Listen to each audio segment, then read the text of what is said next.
ओम नमस्ते नमस्तेस्तु आयते नमस्तेस्तु परायते नमस्ते रुद्र तिष्ठत आश्विनायतते नमः।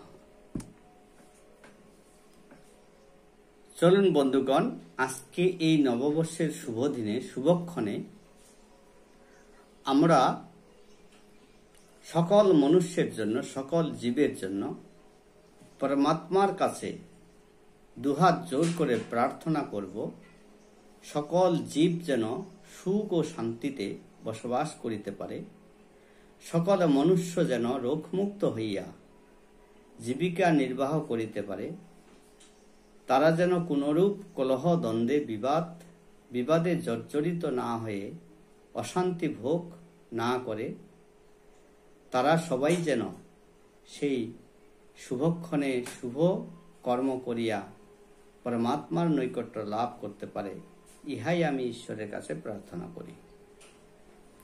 চলুন আমরা আজকে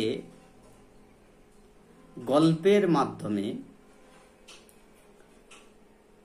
যমরাজ এবং নচিকেতার মধ্যে যে ধর্ম জিজ্ঞাসা এবং প্রশ্ন উত্তর পর্ব চলছিল সেই বিষয়গুলি জানার চেষ্টা করব। তার আগে একটি গল্প আপনাদের মাঝে শেয়ার করি। সেই গল্পটি আমরা যখন স্টুডেন্ট অবস্থায় অর্থাৎ ছাত্র অবস্থায় ছিলাম তখন অনুবাদে পড়েছিলাম।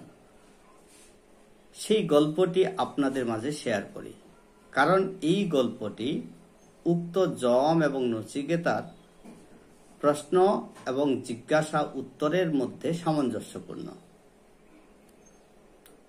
আমরা উক্ত গল্পটিতে পড়েছিলাম একদিন একটি পিঁপড়ে ভরাট নদীর জলে ভেসে যাচ্ছিল। পিঁপড়ের প্রাণ যায় যায় বলে এমন অবস্থা যখন হয় তখন এই পরিস্থিতি গাছের মগ ডালে বসে থাকা একটি ঘুঘু তা দেখতে পায়। তখন ঘুঘু মনে একটি সৎ চিন্তা উদয় হয়েছিল যে এই পিঁপড়েটিকে আমি প্রাণে বাঁচাতে চাই।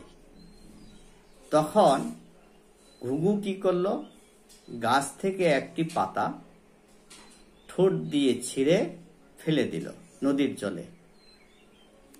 তখন সেই পিঁপড়াটি ওই পাতাকে অবলম্বন করে প্রাণে রক্ষা পায়। তখন পিঁপড়েটি উক্ত পাতার উপর উঠে, আর এই পাতাটি যখন ভাসতে ভাসতে নদীর তীরে আটকে যায় তখন পিঁপড়েও নদীর তীরে উঠে। এভাবে পাতাকে অবলম্বন করে পিঁপড়া তার প্রাণকে রক্ষা করল, আর এই পাতা গাছ থেকে ফেলে দিয়ে ঘুঘু তার পিঁপড়ের প্রাণকে রক্ষা করল। একদিন ঘুঘুও বিপদে পড়ে যায়। তখন ঘুঘুর এই অবস্থা দেখে পিঁপড়ে তার ওই দিনের দুর্দিনের কথা মনে পড়ে যে এই ঘুঘুটি এভাবে কোনো এক ঘুঘু আমাকে আমার প্রাণ রক্ষা করেছিল, তাহলে আমিও এই ঘুঘুর প্রাণ রক্ষা করতে চাই। তখন পিঁপড়ের মাথায় বুদ্ধি এলো কিভাবে আমি সেই ঘুঘুর প্রাণ রক্ষা করতে পারি। তখন পিঁপড়ে কি করলো, যখন শিকারী ঘুঘুকে বন্দুক তাক করে নিশানা করে তখন গুলি ছুড়ার আগেই পিঁপড়ে কুট করে তার শিকারীর পায়ে কামড় দেয়।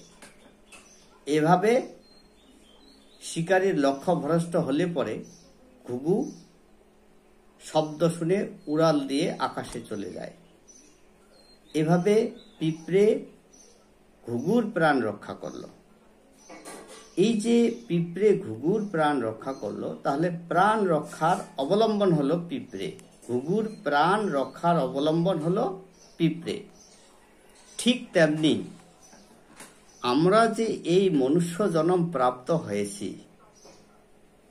এই মনুষ্য জন্ম প্রাপ্ত হওয়ার চরম উৎকর্ষ, চরম সাধনা, চরম লক্ষ্য হচ্ছে ব্রহ্মকে প্রাপ্তি হওয়া। তাহলে নচিকেতার মনে এটা জিজ্ঞাসিত হয় যে আমি কিভাবে ব্রহ্মকে প্রাপ্ত হব, কোন উপায় অবলম্বন করলে আমি ব্রহ্মকে প্রাপ্ত হব। এই রকম জিজ্ঞাসা যখন নচিকেতার হৃদয়ে উদয় হয়, তখন যমরাজ নচিকেতার এই প্রশ্নের উত্তরগুলো একের পর এক দিতে থাকে।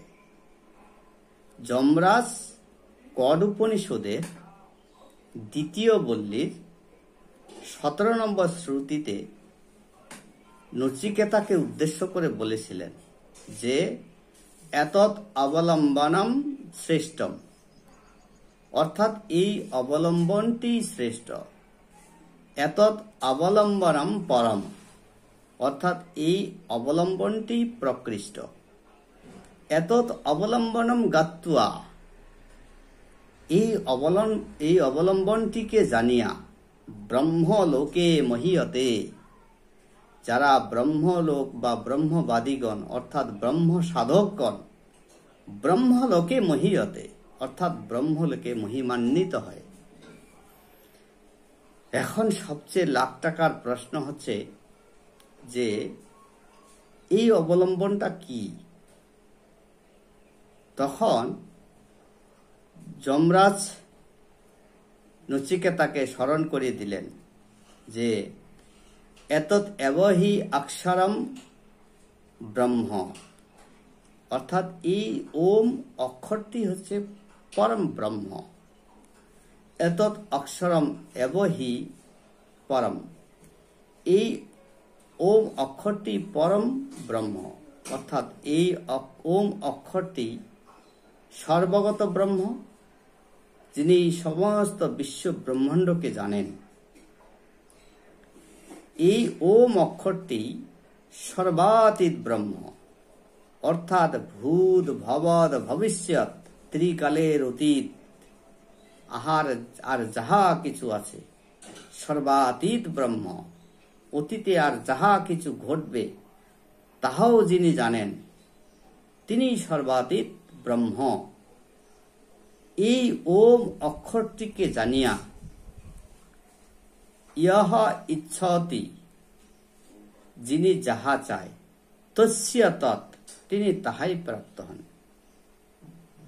তাহলে এই পরম অবলম্বন হচ্ছে ওমকার। এই ওমকার ব্যতীত যদি আমরা অন্য কোনো উপায়ে ব্রহ্মকে প্রাপ্ত হতে চাই, ঈশ্বরকে প্রাপ্ত হতে চাই, পরমাত্মাকে প্রাপ্ত হতে চাই, তাহা সম্ভব নয়। তাই এখানে ভগবান যমরাজ বলেছিলেন কি? বলছিলেন যে সর্বে বেদা ইয়ৎ পদম আমনন্তি তপাংসি সর্বাণি চ ইয়ৎ বদন্তি ইয়দিচ্ছন্ত ব্রহ্মচর্যম চরন্তি তত্ত্বে পদম সংগ্রহেণ ব্রবীমি ওম ইতি এতৎ। বলছি যাকে পাইবার ইচ্ছায় ব্রহ্মচারীগণ ব্রহ্মচর্য আশ্রমকে অবলম্বন করে, সেই ওমই হচ্ছে পরম পথ। অর্থাৎ পরমাত্মাকে প্রাপ্ত হতে গেলে, ঈশ্বরকে প্রাপ্ত হতে গেলে, পরম ব্রহ্মকে প্রাপ্ত হতে গেলে আমাদের যে সাধন বস্তু হচ্ছে সেটা হচ্ছে ওমকার। নমস্তে বন্ধুগণ।